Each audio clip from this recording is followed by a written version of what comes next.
είσαι εσύ. Ναι. Μόλις σχόλασα τώρα. Ναι. Και πήγα σφαίρα.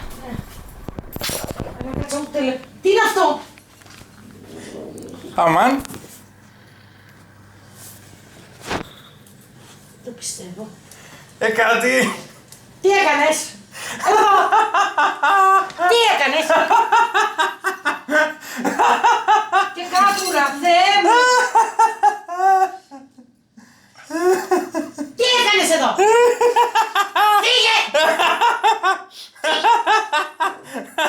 Φύγε, τι έκανες εδώ? Δεν το πιστεύω.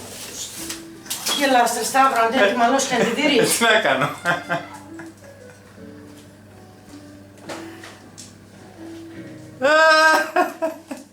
Τι έκανες εδώ? Ποιος το έκανε? Έλα εδώ Κακή, τι έκανες? Τι έκανες, βρώμα? Μπήκες κάτω από το κρεβάτι, βλέπεις? Καημενούλα μου, ρε. Τρέμει. Έλα Κωνσταντίνα, έκανε μία κουράδα μέσα στην κουζίνα και κατούρισε.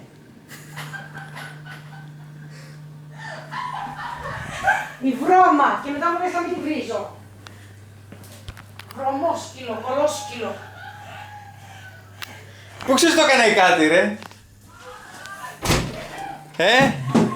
Από πού το έβγαλες το συμπέρασμα? Μάζεψέ τα και σηκωθεί.